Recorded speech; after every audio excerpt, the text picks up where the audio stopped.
Hey my boss babes, welcome or welcome back to my channel. I am Sadia, aka Sadia the Boss Mama.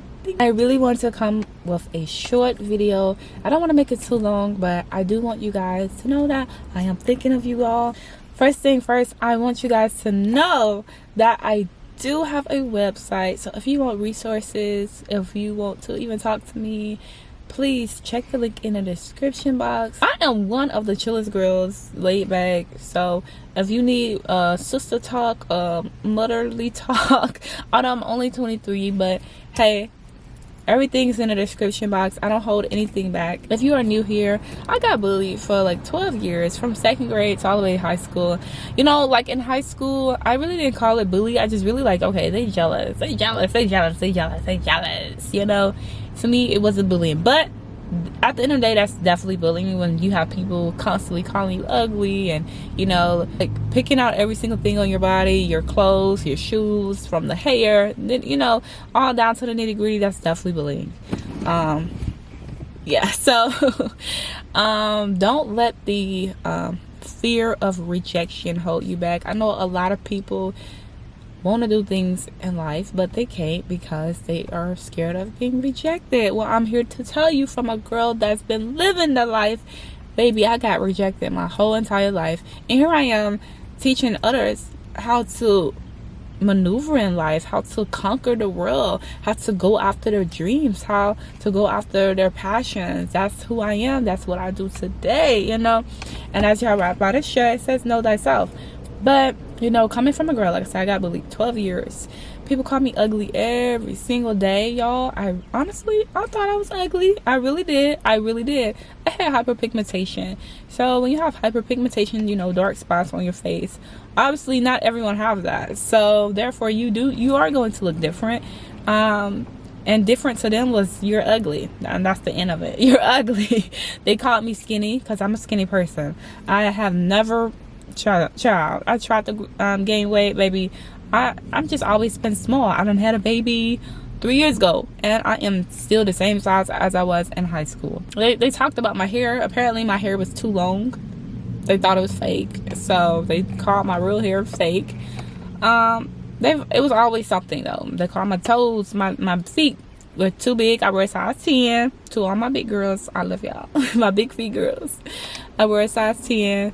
But they said my titties look like little doorknobs and that it was too flat chested, you know. But they constantly picked on me, to the point where, like, in third grade, I remember they was talking about somebody and I ended up laughing. It was like, yeah, I don't know why you laughing, I'm about to start on you next.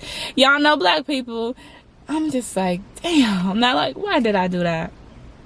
Why did I laugh? And after that, I never laughed at anything else, because I was young. Like they say, ain't shit funny. Nothing else was funny. And I don't even know. It was a joke. They was saying some type of joke, and I shouldn't have laughed anyways. But I never really got a chance to be a cheerleader because I'm just too ugly to be a cheerleader.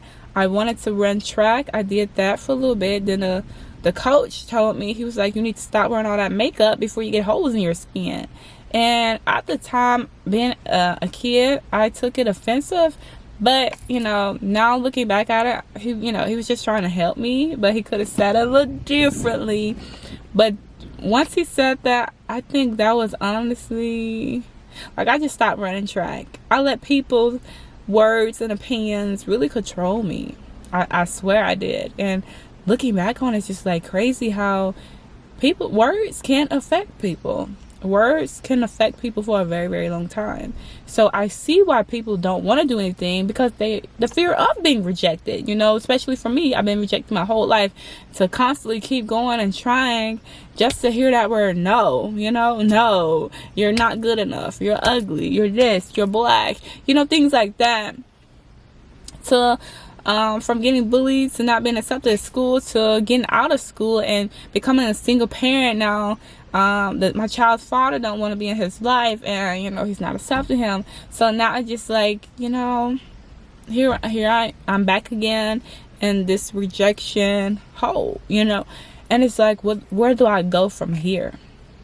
And the only thing I can tell you is to keep going, you know. We're not our past. The past happened. It happened.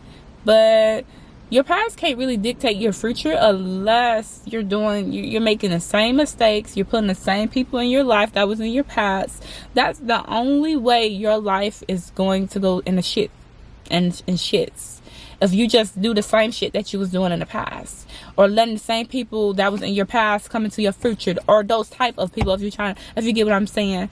So like, where do I go from here? You know, that's where self-love come into play. That's where boundaries, if you love yourself that much, you will create boundaries. You know, I'm not gonna let certain type of people enter my life because I don't need them downplaying me, calling me ugly, belittling me, saying I'm not good enough. Okay, the self-love come into play where you built yourself up to the point where, you know what, I don't need anybody else's validation. I don't need you to validate if I'm beautiful or not. Oh, you know I am gorgeous. I know I'm one of a kind. I know I'm smart, and I don't need you to validate me.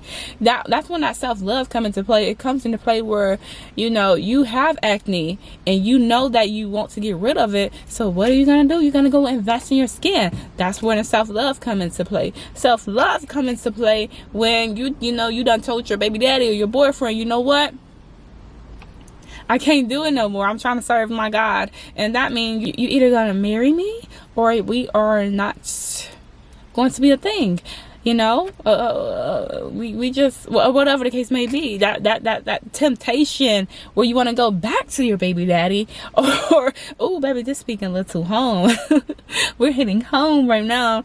When you want to try to make it work, although you know he done told you for the 700th time he don't want you. But it's that rejection that's coming back, and you just can't face it. So what do? You hurt yourself again, then you gonna start crying to God, and God, I didn't do that, baby, you did that. You know, I told you to wait on me, and here you go. So that all of that really comes into play. I don't want anyone to feel like you're not good enough because someone else told you you're not good enough. Other people, they project their opinions onto us because they have things going on in their lives. You know, there was this time my mom, she was yelling at me and screaming at me, talking about, I don't want to do anything for you no more, leave me alone, get away.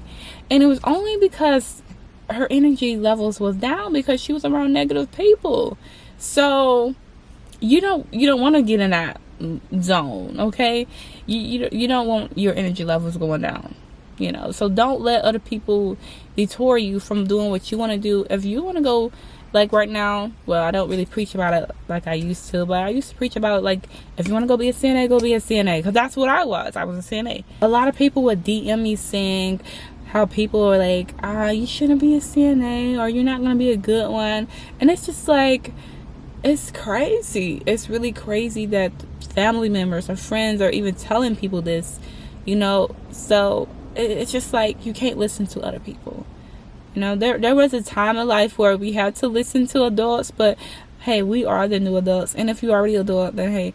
But you listen when you know you have to listen. But as far as people telling you how to run your life, it's a no. You know, you go after your dreams, your goals, and you don't worry about what happened in the past. People may have called you ugly as well your whole life, but you're not going to let that detour you because you're working on yourself. You're doing your inner activities, and you're showing yourself that, you know what, I do love myself. I do love myself enough to the point where I know I may need to lose some weight, so I'm gonna go ahead and go to the gym. Or like I said, I know I have acne, so I'm gonna, you know, go schedule a dermatologist appointment, an esthetician appointment, see what's going on. Let's get to the bottom of it.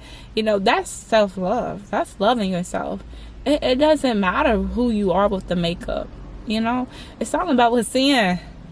I feel like a lot of people, they forget that they can be the most beautiful person in the room, and then that heart, you get to talking to them, and that their attitude is horrible. So it's like, you're not beautiful. That attitude is bad. So don't let, oh well, she has to wear makeup, she don't have to wear makeup, you know, whatever the case may be. But don't get stuck on that, okay? Don't get stuck. It's not about the clothes you wear. It's not about the car you drive. It's not about who you're marrying. It's about what's on the inside. But don't let rejection hold you back. You know, rejection is just protection too in some cases. You know, you may have wanted that job and you didn't get that job, so now you think you're not good enough. Baby, you are good enough. And if you feel like you can improve, then improve. You know, I think some people get so cocky, they be like, I'm the best and the best and the best. But if you were the best, I'm just saying, if you were the best. But that's not always the case, but you get what I'm saying. You know, I was sad back then, but now, like, it's totally different that I am 23. And don't get me wrong, some days I do have my, I cry. I have my moments where I cry. But it's the fact that I'm not going to let nothing stop me, you know, anymore. The old me, yeah, like, wanted to be on homecoming court, you know, all that stuff doesn't matter now, but it's the things that I had wanted to do, but I let it stop me because of people. Even having my YouTube channel in the 7th grade, and I really didn't do it all because people, you know, if we keep doing things for people, we would never honestly be what we want to be in life, because we're doing it for people and we're caring so much about what other people think of us, and we would never prosper like that. You know, God doesn't reject me. He loves me. Obviously, this had to happen. I honestly, truly believe it had to happen so I can help others. You know, so I don't look at it like, oh, why did you have to do this? Why did God have to do me like that? No, thank you, God. Thank you, because I'm able to help you. There's been plenty of times where it was like PE, or even, I was in a dance recital, and you know how you just want a reward and you don't get that reward. Everyone else, you got other people, they're calling Brittany and Ashley and but they never say Sadia. Like, damn, will I ever get picked?